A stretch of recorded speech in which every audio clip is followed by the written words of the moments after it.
Hey guys, what's going on? It's T-Car. Today is Monday, and I hope everybody had a great weekend. We're going to go with day 9 of our 30-day knife challenge. Forgive the shades, it is a little bright this morning, so the sun's right in my eyes. It's all good. So let's get started with this knife today. So this knife is one that I've had for a long time. This is the Spyderco Manix 2 XL. Now, it's a big, long word. This is a very, very technical, expensive knife. It's got lots of good steels. Let's get into it. So this is a Spyderco knife. You'll know it's an original Spyderco because it has that logo. You'll have the Spyderco hole. You'll also have the Spyderco stuff. Most of these are going to tell you the steel that is stamped on there. So I don't know if you can see that or not. CPM S30V steel. You will have where it's made, the designer of this, and then you'll also have, where it's like, okay, it's made in Colorado, USA, or all that stuff. So this is one of their high-end knives. So this is made out of that, like I said, that CPM, S30V steel. Real quickly, wanted to talk about that. I am not a fan of this steel. I cannot get it sharp.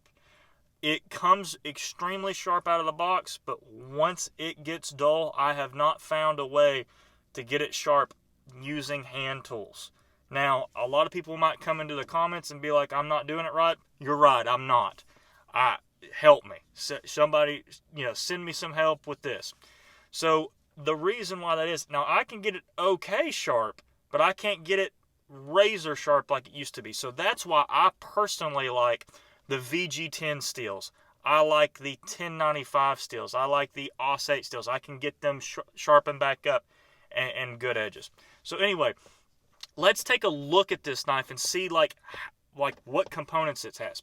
So in my previous stuff, you can see that this is a flipper one, but I talked about a liner lock. This is not a liner lock at all. This locking mechanism is a ball bearing lock. So what happens is you have a spring with a ball bearing.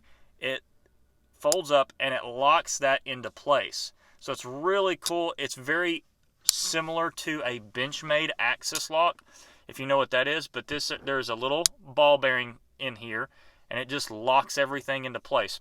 Now this is really cool. This has finger grooves where you can choke up on this knife. You can choke back. It is a really, really cool knife. It's got a nice lanyard hole. This stainless steel pocket clip it's really, really cool. Now, I love the design though. I love the Spyderco hole. Basically, their Spidey hole. Basically, you just take it with your thumb, pop it open, and it works so well. It's so awesome. This is the full flat ground type of knife where you've got starts thick and goes all the way down. Again, plain edge. It's perfect there. Again, I would have just, if they could make this in a VG10 steel, oh my goodness, that would be perfect for me. I would love that. I love to sit here and fiddle with this thing. It's one of those fiddler knives for me. I will probably send this back to Spyderco and get them to sharpen it. Get them to re-edge it or whatnot to at least get it easier for me. So, but make sure you're aware when you get this, that's what you want to do. It's got that G10 handles. So we talked about that G10, that black surface. It's very grippy. It just works. A knife like this is going to run you $130 to $150. It is a premium knife. So expect premium quality out of it. With this, you've got brass bushings that keep everything just nice and smooth. You've got this knife that is centered perfectly. That means it is just absolutely centered in the middle of that. You've got stainless steel liners that just line the whole thing of this knife. I mean, this is a good knife. This is a really good knife. So if you expect, if you just see this in the store, like I said, 130, 140 bucks, it's going to be a lot better than a $20 or $30 knife. So, and there's reasons why that is. So a lot of people are like, why would you spend $100, $200 on a knife? You would for the quality that this comes with. Now, again, I've complained about the steel. Again, I'm doing it wrong. So a lot of people love this steel. It is what it is, but it's a premium knife still. This is heavy, but it is thin. So if you're going to carry it, I'd carry it in jeans. Wouldn't have it thrown in the pocket. I would have it used as the pocket clip. Once you get it in there, it is thin and you don't notice it. So it's really not too bad. This is a great knife if you want to use it around yard work and doing things like that. This will beat through. I beat this through cedar last night.